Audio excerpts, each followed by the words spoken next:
Hi, everybody. Welcome to another episode of The Soul Goals. My name is Dawn, and today I am joined by an amazing lady, hailing originally from the Tennessee area, Nashville, Tennessee area. Yeah, Go Vols, right? Is that still in your heart? Go Vols. You know, she's no longer in Nashville. She has progressed westward, and she is now living in Ojai, California, with her wife. And I think you guys have two. You have a kitty cat and a pup.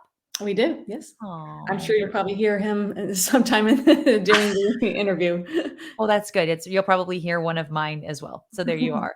Everybody, welcome to the episode, the incomparable Tisha Morris. Oh, thank you so Yay! much, Dawn, for having me. It's Yes, really I'm an so honor. glad were able to take some time today. I know you're super extremely busy. But I hail you as one of the most interesting people that I've ever met, just from the sole fact that we were just talking about this a little bit before I hit the record. You're able to be really grounded in your logic, but you also pull in such amazing creativity and how you bind the two and how you teach people how to do that. I think that's I mean, it's obviously something that a craft that you've worked on for a long time. However, I do think there's a little bit of a gift and an art to that just comes naturally. So I'm really excited to hear about your unfolding and everything that goes along with it. So Yes, I'm yeah, excited. so originally from Nashville, right? That's right. And you moved to Ohio. Well, you moved to California before you moved to Yes, to Ohio. LA. There's been a kind of a series of movements in there, but um, you're there, live there with your wife Rachel. You and I met in Nashville. I think we were teaching yoga at the time, right? Yes, yes. Do you Those were still good teach? days. I don't. It's weird. As soon as I moved to California, which is like yoga mecca, I stopped teaching. I'm still an avid class goer, so Oh, it's still definitely part of my lifestyle. yeah, perfect. Yeah, and I'm not teaching any longer either, so that's really funny. But yeah, I would consider California as being the mecca of yoga, if you will. But you also went to law school in Memphis, then went to design school. So there, right in and of itself, when I learned that about you, I'm like, whoa, that's logical, creative. The And two things, illogical. yeah.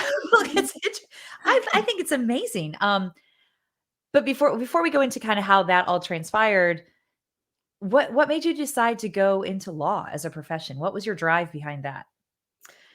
It was a couple of things, and none of which were actually to be a lawyer. Okay, all right. Um, Law is one of those fields. I think it's kind of a catch-all for those who, number one, don't know what they want to be when they grow up, or don't know what they don't know because the jobs haven't been created yet, or our Mhm. world hasn't stepped into that yet. Yeah. And so it's a nice way to put off 3 more years of the real life, or the real world of working, right? Okay. Um, but it was also at the time was when John Grissom had just come out with the firm, Oh, and which takes wow. place in Memphis, and is like a first year or first law grad, and and I've always actually wanted to be a writer. Is actually what at the heart of my hearts is what's there, Yes. and a legal thriller perhaps. I have a lot of genres I play around with, but Yeah.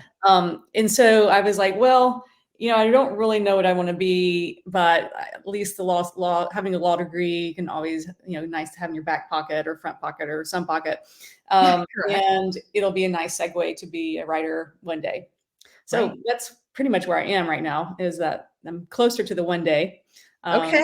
Um, Good. That's but good. writing, as you know, I've got several nonfiction books. But Yes. writing is definitely the through line, and I was always drawn to writing, and law is kind of one of those things. If you're going to be practical with writing, you kind of go in that direction. Okay. All So right. it was never for the purpose of like fighting, or being a litigator, or any of those strong draws toward law.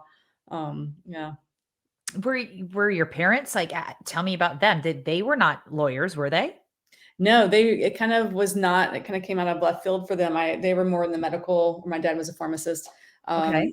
His whole side was in the medical community, and which I had no desire whatsoever. Like I knew, one of the best ways of knowing what you want to do is knowing what you don't want to do. And so Yeah. that whole field of the world, I had no interest in. and then later, of course, when I took up healing work, I was like, well, actually, this is kind of preventative medicine. Well, not kind of, it is preventative medicine, and For sure. that part of it I like. The prescriptions and the surgery part that I don't like. Yes. Yeah, I get you. Yeah, for Yeah. sure. I think, well, you when you finished law school, you actually ended up going into design. And this is you just sent out you do these regular emails, which I love getting because they're these short little blurbs that are just these truth bombs that just I love them. I think your writing is very succinct and it's very direct, but yet it has a very applicable feel to it. So everybody can find what they need and what they value out of that writing. So I appreciate that so much in a world where we're fed so much information. So when Tisha's emails come in, I'm like, oh, gotta check it out. Your Uh-huh. your last mailer that you were talking that you said, and you talked about in your first, I'm going to read it here. In your first law job, you became the office's official dream interpreter because before that, people in law school were asking you to hang pictures for them on their wall. So I, I mean, I wouldn't think that anybody's going to ask me to hang a picture on my wall or on their wall for them, but I like, how did that come about? Yeah, and that's another kind of a principle I've learned. It's like finding out what questions people ask you the most, even if they're on topic or not, and you'll start to see a theme, Mhm. and that's what I noticed, and I happen to love hanging pictures Okay. as well, like the artistry of Well, it. I could um, you come back to visit Nashville, I really could use you through my house. Just saying. Yeah. So, again, like even though I'm practicing law, people are like asking me for non-law things, even though I prided myself in being a pretty good lawyer, but Yeah. I stood out for other things, it appears. But yeah, I was assistant attorney general for Tennessee for a few years, and I would have like a floor lamp, kind of like this one behind me, which is not which is non-traditional for a typical state office. It's usually the Right. blaring fluorescence, Right. and I would have the overheads off, actually, like I do right now. Yeah. And it just created this, like, I guess, this safe container, and people would come in and sit in my office and start Yeah. telling me about their dreams. And I do have a really good knack of interpreting dreams.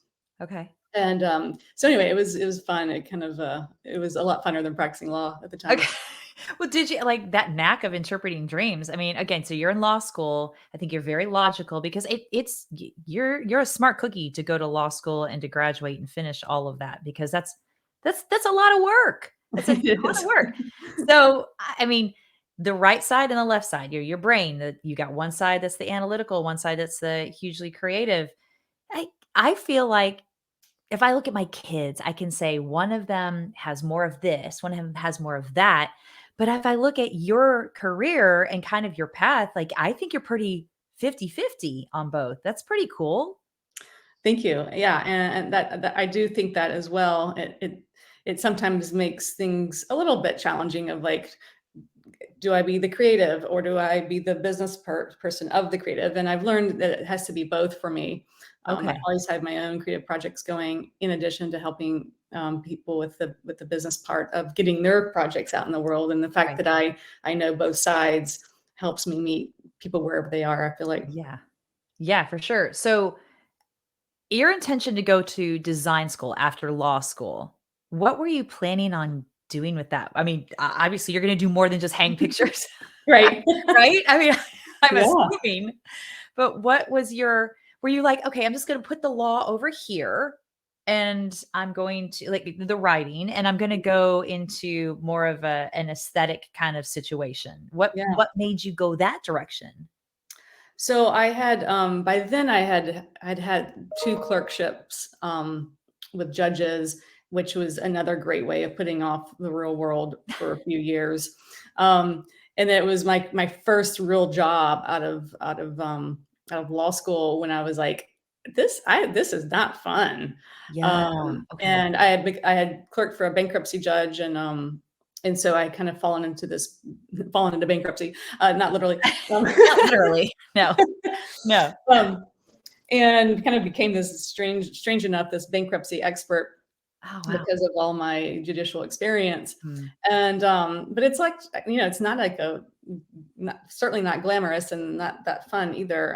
right. So I was just like, what, what is it all for? And Right, right. so, I immediately was like, okay, I got to find something out. This is Mhm, not what I want to do. mhm, And this was around the same time that I realized I was gay. And so my mm, mind was kind of just opening up in ways that I'd not experienced before.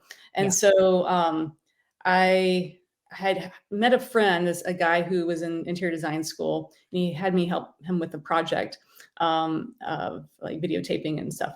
And, and so I was like, this is actually really cool. And he had like his design boards, and I was like, this is really awesome. And yeah, my mom actually had a really great knack for design, and she designed their dream home. And so it was in my lexicon. okay, Um, but it certainly wasn't anything I thought about doing in undergrad.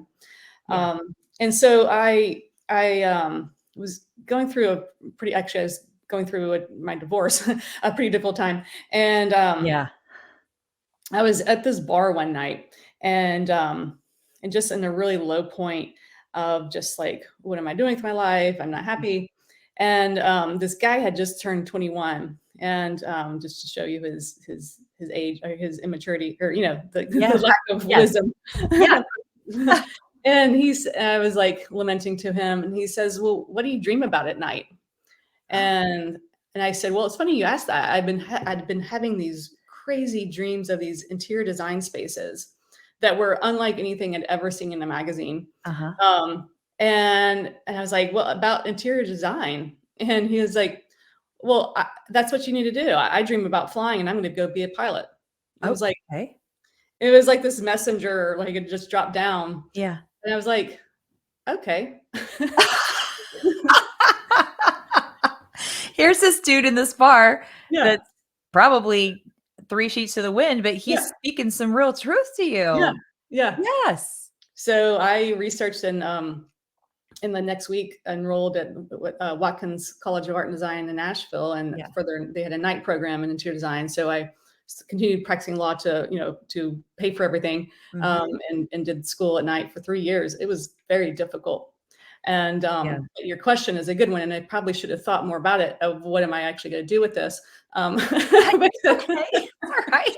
this is why you're the life coach. Just a Um, question. It's all good. I had all intents and purposes of becoming an interior designer. Okay. But about three-fourths of the way or halfway through the program, I was like, oh, shoot, this isn't what I thought I was signing up for either. It was Oh, extremely technical. Like, it yeah. was actually more technical or analytical minded than law was. That is what I Um, have heard from yeah, other people that yeah, yes, I mean, you think that creative side, but you have to have the logical side. That's why I was like, "Oh, well, you would have both of those married together would be really great for you to have it working," but yeah, I have heard the same thing. Very yeah. technical. Yeah. And so anyway, when I started looking at job opportunities, I was realizing I was going to be starting at minimum wage basically. And I was Mm. like, I don't know that I can do this. Yeah. Um, Yeah. Well, coming from where you were and how much school you had had, how much mhm, work you had put into where you had gotten to, yeah. I could totally see that. So the silver lining is it led me, excuse me, to Feng Shui. Uh-huh. And so around that time, I was getting into yoga and energy healing, Yes. and again, my mind was expanding, and my third eye was expanding. Everything was expanding, and started to understand energy, basically energy work in Mhm. spaces. And so what I began to experience is, and I started having an energy healing practice. I was starting to teach yoga. Yep. Um, people kept asking me again, "What do people ask you for?" They kept asking about the feng shui, and Yeah. I could not shake it off of me if I tried. Oh, wow. And so it became like, it's just it's basically what we're vibrating out into Right. our auras, what people come to us for. Right. And that was clearly what I mean. I had no intentions of making feng shui a career. And then, 5 books later, I was like, I guess I did. It's happening. 5 books on feng shui. And so in design school, was that an element that they talked about? Or was that just something that you innately kind of looked up and researched or just kind of knew yourself? Yeah, we definitely did not talk about it in interior design school. It came into my awareness when I bought a home in East Nashville that needed a complete renovation. Mm. And I'd fallen in love with this home. It was actually a little one of the Spanish, little Hollywood style Spanish bungalows that one of the architects in that area had done Okay. over a few years that are kind of rare. Yeah. But in hindsight, they're very similar to the houses out here in California. Yeah. Um, Again, another thing. You're yeah, emanating where you're gonna yeah, end up. right. Um, And so as I was renovating this house, I started noticing correlating aspects within myself being Mhm. renovated, Mhm. and actually seeing direct correlations to like the electrical system, our nervous system, the Yes. plumbing, and our emotions. And I literally through literal changing things, and also through my dreams, the dreams were telling me information as well. Um, so I was writing all this down, and I was like, "This is gonna be this is gonna be a book one day," Yeah. and it ended up being my book, Mind, Body, Home. And That was your first book.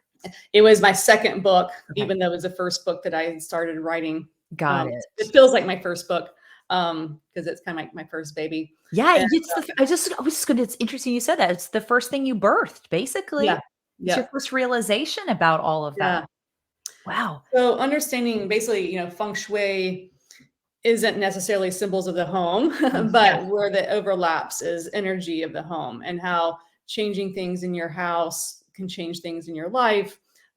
It being a kind of a second skin to our Mhm. to our energy field.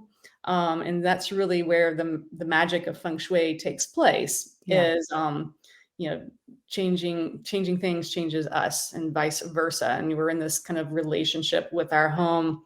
And kind of like mind body medicine of like, if you're stressed, you're going to have a stomach ache. Yeah. Well, the stomach is, a physical expression of the mental emotional, where our home does the same thing. If things go too far, it will start taking on those expressions as well. Yes, yes, I Yeah. can totally attest to that, and I've had talks with clients about their home being, like, their safe space. Like, our homes, Yeah. especially if you're in it like, if you think about you're in a job that you're not really feeling fulfilled at, or you're in a lower point with your personal life or relationships outside of your home, you wanna come home to a place that like, that feeds you, right? And Yes. that feels like it's a soft place to land, if you will, and Yes. and where the energy kind of flows. So, um, I told my younger daughter today, I was like, "Oh, I'm talking to my friend Tisha from California today. She's a feng shui expert." Because I'm telling you, you're an expert. I'm just everybody needs to know. Tisha Morris is the feng shui expert. She knows her stuff innately, obviously, as we're learning, but also she's a study of it. She does great. And I said to Kate, I was like, "Oh, I'm talking to Tisha. Oh, what are you guys talking about?" Because she loves California. And I said, Mhm. "We're going to talk a little bit about her feng shui practice." And she's like, "Her who practice? Her what?"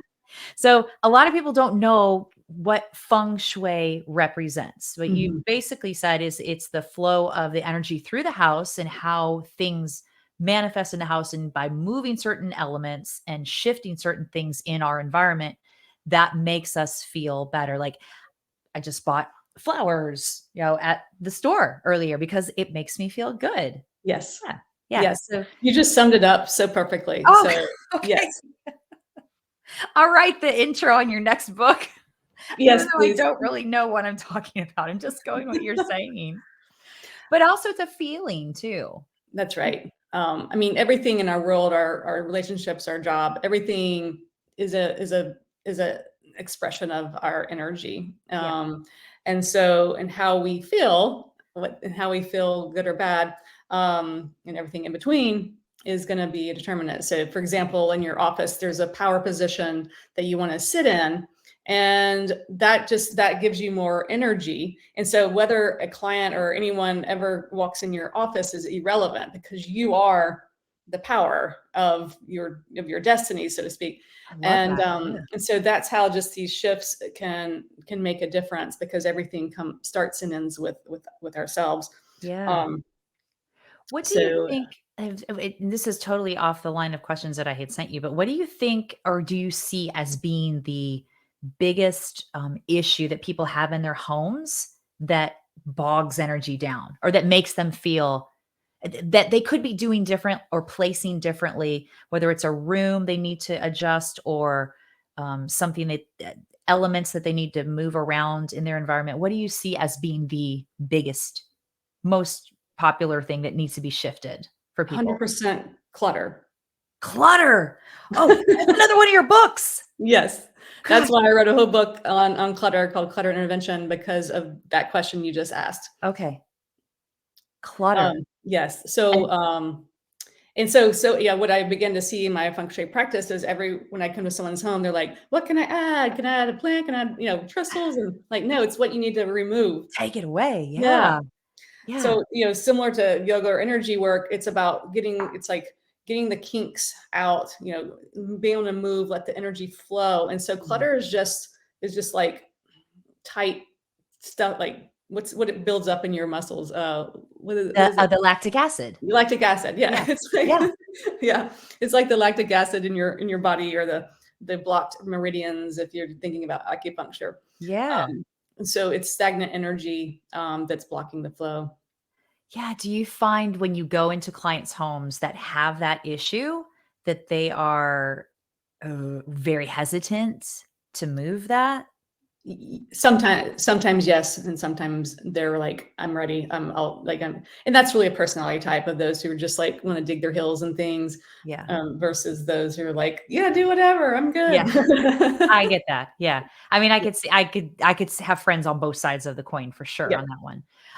Another thing that you said, and this is another great quote of yours in the last email that you sent out was, and I'm going to read it too, so I don't get it wrong. We have to know what our container is in order to be free of it. So we have to know, and that I think that applies to more than just feng shui and the environment Mhm. and the house again that you're talking about. But if we think about you as a person and the different elements in your life and the different occupations that you have collected, because I feel like you have pieces of it that you are weaving into every occupation that you do. So Mhm. how do you know when you have to empty something out of your container to be able to be open for something new? Is it a feeling? Is it Mm. an understanding? Is it a I'm sick of this, I want to do something different? Or I think integration is probably the best just to find one word.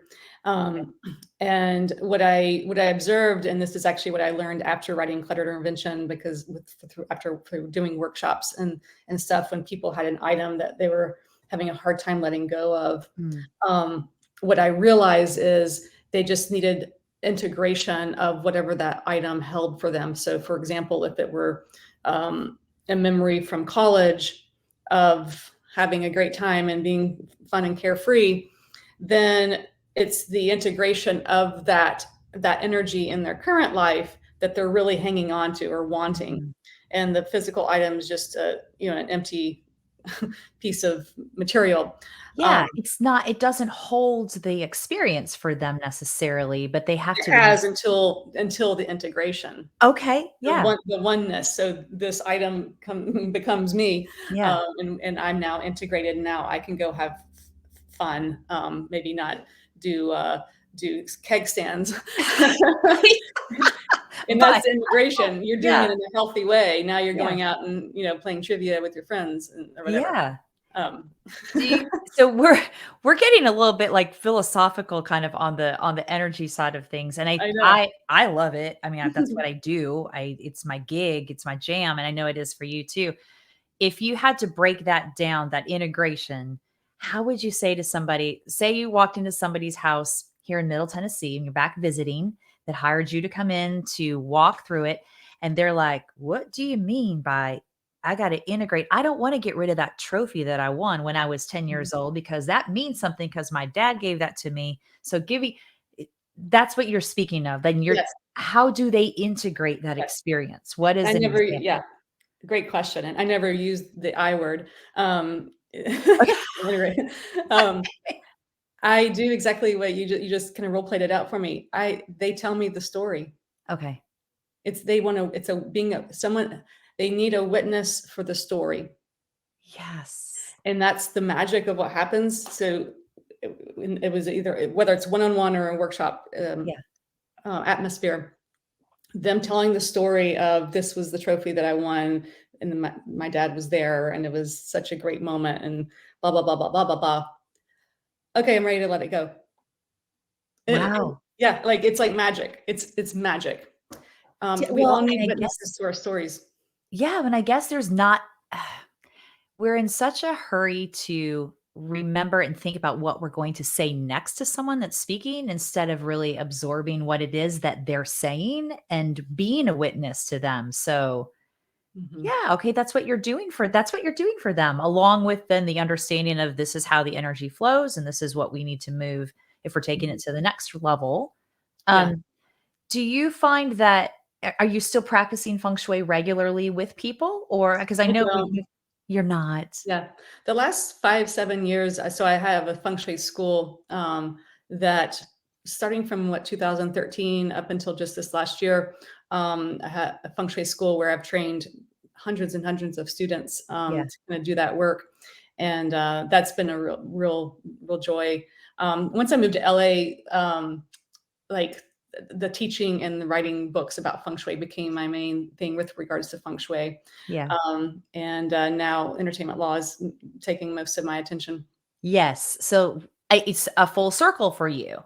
You're Yes. coming back into the law Yes. aspect again now, but you're also creating that and here with the feng shui and with the energy work that you do, the yin and the yang. That's just Mhm. another. If creativity is the yin, then business is the yang. Yes. That's another like Yes. truth mic drop bomb right there. Right? So you're back to where your roots started. Did you ever think that you would be revisiting law again? No. Well, I mean, yeah, no, not as a No. bankruptcy attorney, which is a valid profession, but not for your creative outlet Yeah. for you. Yeah, it took a different kind of law doing it in my own way. Having been self-employed for 10, 12, 15 years, Mm, um, it has been an adjustment just to come around to the identity of being a lawyer, after spending a lot of years letting it go. And yeah, speaking of decluttering, I mean, one of my books was talking about me letting go of my legal business suit. Um, yeah. so it was a lot of letting go. But maybe perhaps this is the best example of what integration is. Um, Letting Mm, go of the past way of doing things in order to integrate and come into a new way of doing things. So the idea came, it was literally almost overnight. It was, remember the Ruth Bader Ginsburg documentary that came out several years ago, whether mhm, you remember or not. It was pretty amazing. It was before she died. yeah, And I just came out of that theater just like streams of tears rolling down my face of realizing how I'd kind of taken for granted this law license, yeah, as far as, and it was around the time of the Me Too movement in mhm, Hollywood, and with mm, women, obviously the taking advantage of women becoming more public, yeah, and really realizing, and so I'd also kind of hit my own ceiling with the work with feng shui, and also with being a self-help kind of whatever, yeah, and and I really wanted to, like, I can write books, yes, that's great, but I can also help other people write books and get their work out into the world. I can do both. yes. And that became exciting, and logistics were of, trying to figure out how to get to where I am now, took a number of years, Mhm. um, and but I'm really enjoying it. Well, what made you move to LA? What was the initial draw to go to California? I had always wanted to be in the sunshine, the West Coast, like all the things you associate with California. Yeah, Was always kind of a carrot dangling. okay. And I've also always been drawn to the idea of books to screen, and in the entertainment industry, not as an entertainer myself, but like I've always just like loved the Oscars and movies. I think movies have been the most profound, one of the most profound shifts in my consciousness Yeah, over my entire life. And so I was just always drawn, but I had no idea and not really any specific, um, goal of being in the industry, except for I do hope to write a book one day that does go to screen. Okay. Um, and so the whole time it turns out that it was to be an entertainment lawyer. Yeah. So you're right back to, and that wasn't, so I'm unfamiliar with law in terms of, did you have to specialize when you were in school for any reason? Or once you got that degree, you could then expand it upon multiple different things. Like you said Correct. initially, you were interested in writing, but that you ended up working for the attorney general as well. So a lot of different, you got a lot of different training in there. Yeah, yeah, yeah. No, you don't have to have any specialization. That being said, entertainment law is its own little animal, and a lot of the, you have to kind of know the biz, so to Yeah. speak, and the terminology and all that. Which so I did, I really learned as much as I could through courses and books and talking to people and all of that. And I'd Yeah. had some of my own experiences, had been um, shopped around to be casted on some shows. So I had some experience as talent on the talent side of in the industry, Yeah. myself. And then of course publishing. Publishing is also an area of law. I kind of won my niche because of my own experiences as an author. Yes. Yeah. That was another thing I wanted to talk about next, actually, because that was how you and I reconnected. I had an idea for I had an idea for a blog. I had an idea for a book. Tisha and I had this great hour and it was like an hour and a half, like virtual session from Nashville to LA and talked about all these different things. And she's like, okay, so, oh, and I'm just, another caveat is that your wife does astrology and she's Yes. really, really good at it. Really good, really good at it. And you have a little piece of that that you bring into some of these private consultations that you've done. And you did with mine, and you hit some stuff, boom, right on the head for creativity stuff for me and where it's going. And here we are, the soul goals. I remember talking to you about it. Yes, I remember. Oh my Yes. goodness. But the whole creating what you want from a place of not pushing it. Because I look at you as being somebody that is allowing it to unfold, right? And I'm sure that there's frustration and there's challenges, as you know, as you can totally attest to for life in general and the things that you do. Um, but if I watch what your deal has unfolded like, it's it's always the outsider looking in. It feels like it's ebbed and flowed very magically, if you will, and you don't push, you just allow. Tell me how you've gotten to just allow, because I'm like we're gonna make it work. We're gonna make it work. And I It's good to hear that that is the impression that I have. yes, yeah, and I think that too, it's great because again, we're marrying that yin and that yang, that Mhm. really creative side with the grounded analytical side, and you're doing that really well. The allowance of just letting the next right thing happen is something that so many of us have a hard time doing. So how do you get to a point where you're like, "Okay, I'm just gonna allow this to unfold," Yeah. without struggling like a salmon swimming upstream? Mhm. Yeah, it has your perception for yourself and for me is spot on. Okay. Again, this is what makes you the good life coach. Oh, no. Um, I have learned through trial and error. Mhm. And so I've thrown a lot of spaghetti on the wall and see what sticks. Yeah. Um, I've learned that nothing comes before it's time, before you're ready. The astrology help that I have in my house, and that astrology is all about timing, and Yes. so that has been a great help of knowing there's a time there, there's a time and place for most things, and you can force thing. You can, I mean, we can all force things, but the result of that's gonna be forced. Yes. Yeah. Yeah, it's gonna um, be chaos almost. yeah.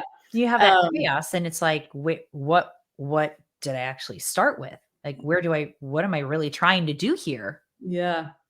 So a So lot of it's so Feng Shui is actually based in Taoism. Feng Shui okay. comes out of Chinese medicine, and Chinese medicine comes out of Taoism. And Taoism is a philosophy. I mean, we have these phrases in our culture of going with the flow, Mhm.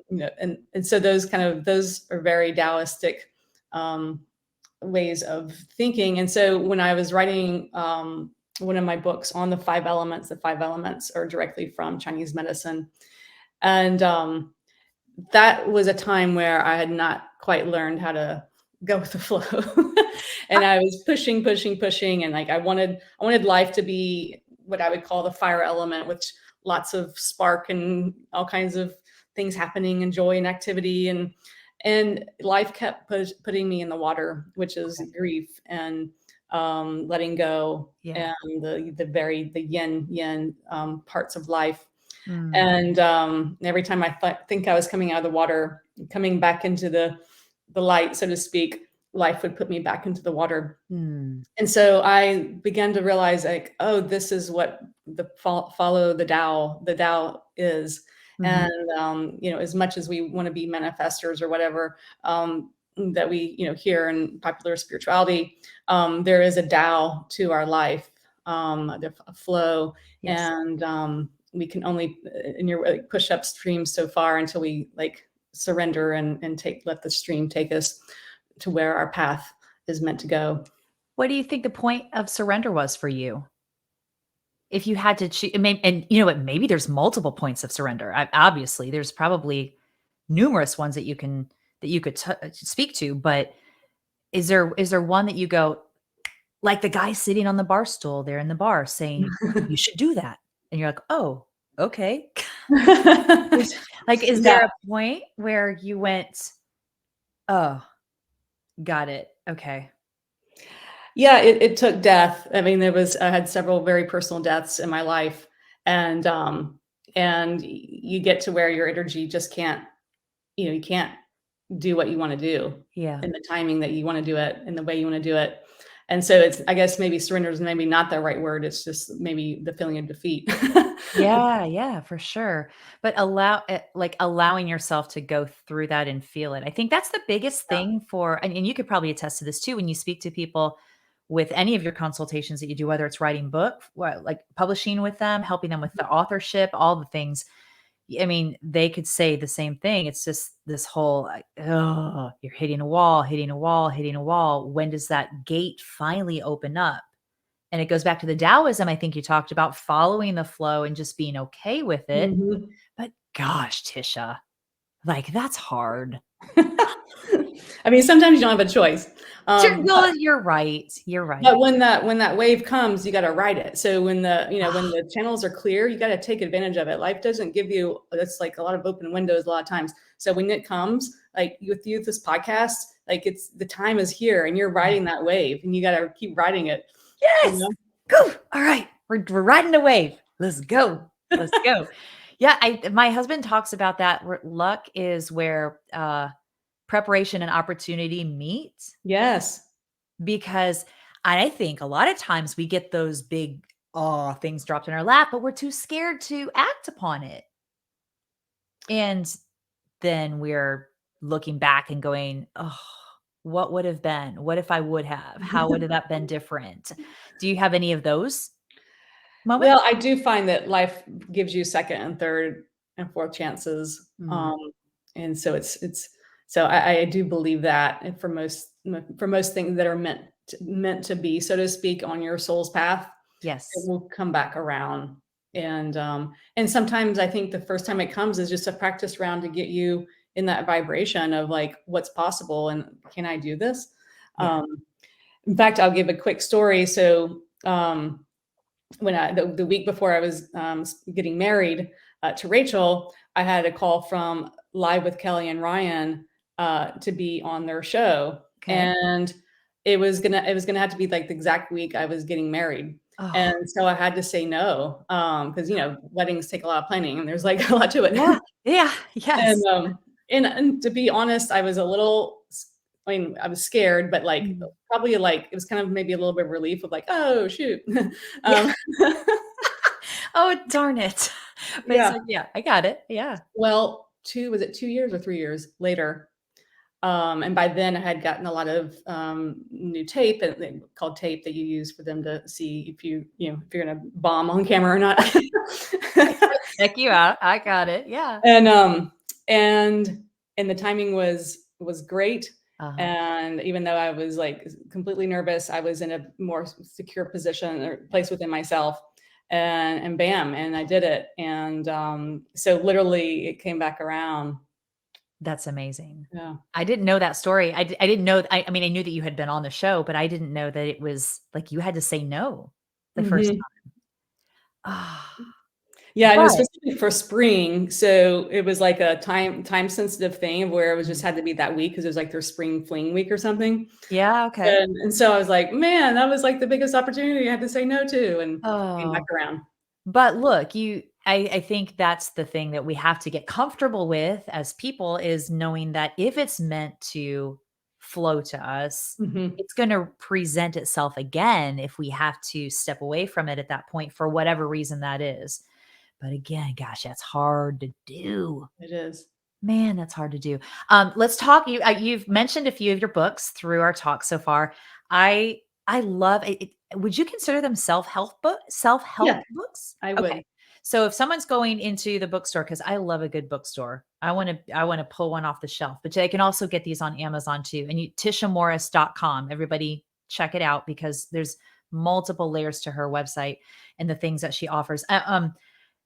Okay, so I'm putting the cart before the horse because I always do that. I'm getting excited. I want to mention this is, oh, I'm going to hold it up here in front of the camera. This smudge spray is magnificent. And I know if you're on the podcast where you're just listening and you can't see it, it's Earth Home Company. And you established this in 2011, it says. That's right. Now Yeah. I don't own it anymore. I sold it to, good friend, Norma, Rich Creek out Okay. in Nashville, and she's taken it over, but it's the same formula, and it's still a product that's so near and dear to me because that's actually that product afforded me to move to California. Well, oh, that's amazing.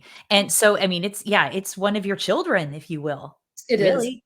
Yes. It's a staple for our household. My daughter uses it in college through her apartment in her car, and she lives 10 and a half hours away. I use it all over. I use it when I travel. It's great. It's It's just another powerful. layer of the things that you have offered. The books, the 5 best-selling books that you have, which one of those okay, this is gonna be probably a poor question, but I'm gonna ask it anyway. Do you have a favorite one? I do, and it is Mind, Body, Home that I was talking about my The first second first one. baby. It's yeah, the second one that seems like my first one. So, how did what was the first one then? The first one's Feng Shui Your Life, Okay.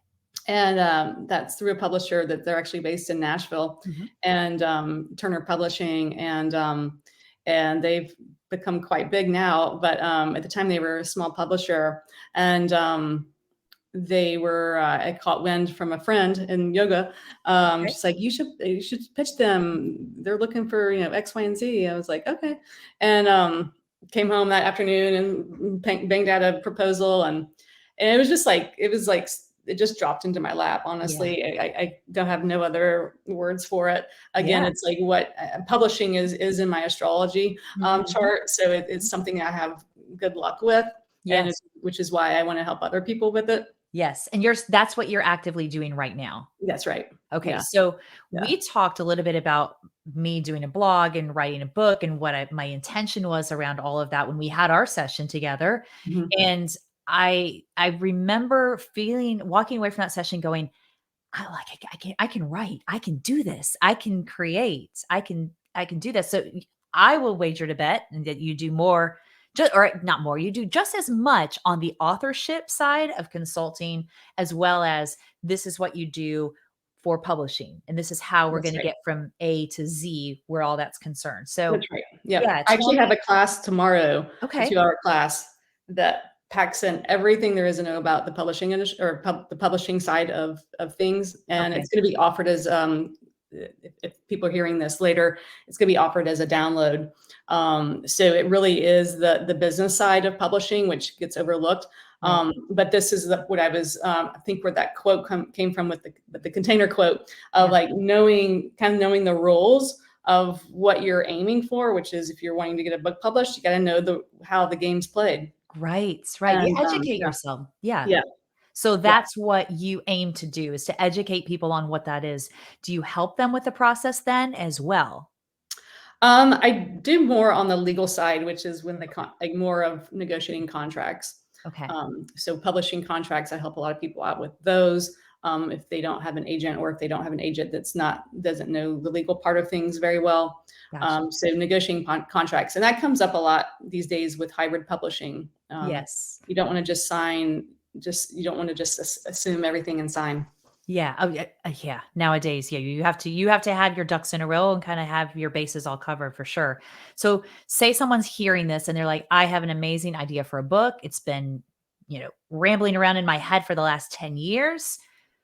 And they say, "I'm going to give Tisha a call and I want to have a consult with her about how do I get that from here out onto my computer."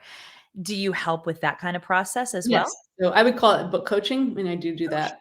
Yeah. Oh, I love book Yeah. coaching. Yeah. Yeah. Um, so authorship, publishing, entertainment law, feng shui expert, interior design, all the things, balancing the right side with the left side, being able to pull both of those elements, both of those sides together. I mean, I know you've explained all of your path and how you've brought that forth, but if I'm thinking about it again, just for a regular human being out here that says, "Hmm, I think I would like to move to XYZ and I'd like to do this." What would your advice be? Would you say, "I think you need to hold up. I think that you need to go with that side of it. I think you need to ground logically." Um, that sounds kind of a loaded Yeah, thought, no, but I have a good answer. I haven't, well, that was a good answer, but I have an answer. But first okay, good. I wanna like acknowledge like how you just succinctly packed up my life that made it sound like it makes sense. And you have no idea how much I appreciate that. Yeah. Well, okay. I as an outsider looking in, I understand it's never what you close the doors and you don't see all this stuff, but I will tell you one thing that I do know about Tisha as a person, everybody listening, watching this, she does have your genuine best interest at heart when your creative elements and your healing as a whole to your core comes to roost. You really do. And so maybe that's what I'm seeing, that you're just very open about that. You're very willing to share that part of yourself and you're very practical as Yeah. well as creative. So I think grounding in that practical side gives people permission to explore the creative side, maybe. Yes. Yes, Yeah. yes. Yeah. Yeah. So there's my most recent book is called Missing Element, Hidden Strength, and it uses the 5 elements as a template for the creative process. So Mhm. with each of the elements being a stage, and also have a journal available that you can kind of like almost like a workbook kind of Yeah. thing.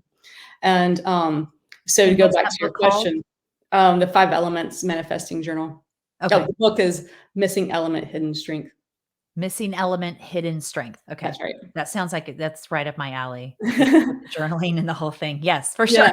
Okay, go ahead. I'm sorry. Oh, no, no. And so, going back to your question about how do you get from here to there, Mhm. the 5 elements is a template that nature has given us for the creative process Mhm. of going from idea to an actual tangible product, service, Mhm. whatever your end goal is. And those 5 elements give us the perfect template for that process. Yes. And so that's what those two, the book and the journal slash workbook, are helpful for. Yeah, and so it's helping people to understand the practical side of it, of what is already tangibly around you, like you said, with what you got going on up here in terms of your creative element and Mhm. how to bring that forward. Oh, Yep. I love it. And a good workbook to go along with it. Just yes, puts the stamp right on it for That's me right. anyways, I don't know. So in our soul goals talk, I would wager to bet that I mean, you're a prime example of following your soul's goals. Everything that you have done, that you've explained so far has kind of been a really nice unfolding of where you are. I'm interested to know where you would like to be by the end of, say, 2024, by the end of next year, this time next year. So I've been working on a memoir for a few years. I would love to, number one, have that complete, which is a feat within itself, and perhaps have a book deal by then. Okay. Yeah. Professionally, so I have a secret. goal that I've not a secret soul goal. Is that is that part of your website? Secret Yeah, it's soul goal. not, but that's a great idea. Secret soul goals. I Okay. want to work at Hello Sunshine, Okay. Reese Witherspoon's company, Okay. and acquire books for screen.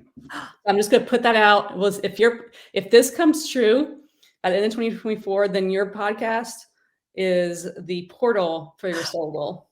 Oh, I just got chills. It's happening. Okay. It's happening. We're Or market. something better. Or something better. This is October 16th, 2023. I'm time stamping it right now. All By right. this time next year. Hello Sunshine, Tisha Morris. Yes, ma'am. I love it. So in terms of wrapping everything up, I love having the conversation with you. I could talk for days about all of Same, this me stuff. I too. think it's so intriguing. But we need to wrap it up here a little bit. I love just showing your personality a little bit more. So I want to throw some rapid fire questions at Okay, you. let's go. Okay. All right. First one. What object do you misplace or lose the most? Oh my gosh. Would I be unlikable or unrelatable if I said I never lose things? No, no, you're being honest is what you're being. I'm Okay. not a loser. I'm not a loser, but I'm always I've always been with people who lose things. So I'm more of the Okay. finder of objects than Well, the there you loser. go. Yeah. It's the yin and the yang. Yes. So is your wife the loser of objects? Yeah. She is. Yes. Okay. Well, we won't. I'm not going to ask you what she loses most. So we won't pull her into that. Sunglasses. Oh, it's sunglasses. Okay, she She has got like it. 5, 6 pairs. For some reason, they're never anywhere. My husband used to wear readers until he had some lens work done and his eye work done, and I mean, they'd be on top of his head. Yep. Where's my glasses? Yeah, he's the catalyst of that for sure. All right, next question. Do you know how to perform a magic trick? I do not, but I'm like the best audience for magic tricks because I am so like even if you show me how you're doing it, like it's so I can't. My mind does not work like that. You wouldn't be So able I'm to go, so "Ooh." impressed with Yeah. magic tricks. I used to watch those things where they would chop the lady in half in the rolling Mm. carts at my grandparents. So I'd be there spending the night at their house, and this magic show would come on Friday nights, and I was so intrigued. But again, I'm the same way. I'm like I sitting know. there with my jaw dropped. How are they cutting her in half? I Her feet are know. moving. So is I her still head. haven't figured that one out. I was on stage once at Opryland as a kid, and they had me on stage as the person in the thing. And when What? they did, and yeah, as like if from the audience, like as a like Yes. audience participant. And so I went up there, I was like 8 years old, and they like as soon as they did the thing, I like did my head like that, and the whole audience freaked out because they thought it was an accident. Oh, I would have too. Oh my god.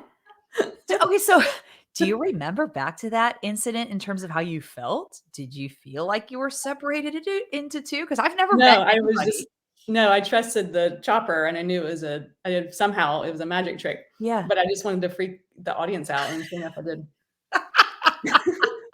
Sounds like you did. All right, next question. What celebrity or high profile individual, it could be past or present, would you like to have dinner with and why? Well, definitely cliche, but Oprah, I Okay. mean, come on. Yeah. Uh, does Yes. it get any better? I don't think it does. No. I I Yeah. have multiple Oprah journals and books and things around my house that just yeah, perfect. Yeah. Um, what's your favorite thing in your office? Ooh, let me survey. Well, probably okay, this is not one thing, although I'm gonna make it one thing, is my bookshelf with all my Oh, favorite books. yes. Oh, And so my books are, so my bookshelf because of the yes. book. Do you hang on to the books or do you feng shui them away when they need to go? Feng shui them away when they need to go. Ah, Yeah. that's is that a June Carter Cash deal? She used to do that, I think. Oh, really? Oh, Yeah, I cool. think somebody told me that when she would read a book and she was done with it, she would give it to somebody else. She would Yeah. pass it on. Yeah, there's a lot of those, like, little library people have them from their house where you can put Yeah, books and take books. But I keep the ones that are, like, for me, considered classics or yeah. reference books or my favorites, but, other than that, I recirculate. Yeah, it's perfect. And your last one for today. How do you want your loved ones to remember you one day? Hmm. Um, gosh, someone with integrity, someone Mhm. helpful, someone kind, someone truthful. Mhm. Yeah. I would totally agree with that. And I believe that you're walking that walk right now. So I would feel like anybody would say those things about you Oh, thank you, Don. naturally and absolutely truthfully, for sure. It has been awesome talking to you today. I love, again, I could go down the rabbit hole all day I know this long. has been so fun. I wish Yay! every podcast interview was as fun as this. Oh, do you want to know before we wrap up? I went down a rabbit hole of Netflix Hmm. and Depp versus Heard. I Oh yeah, downloaded that to watch it on a 4-hour flight I was on, and Tisha, you were on that. I know. You were a legal consultant. Mhm. I went I like I was, like, shaking my phone, and the person sitting beside me was like, What's wrong with this?" Like, "Oh my god," I had nobody around me to tell that I know her. So cool. So cool. Yeah. So all of the great things that you have done, that you will continue to do. Hello, sunshine. Ooh, Hello. ooh. Hello. We're Hello. out there. We're doing it. We're doing it. We'll check in about that by this time next year. It's going to happen before then. I'm just predicting that one. But yeah. Well, love to you, love to your wife. And I hope that you have an amazing rest of your You day. as well, Don. Thank And you. yeah, you are so welcome. And I hope we talk again soon. Me Bye. too. Have a great day.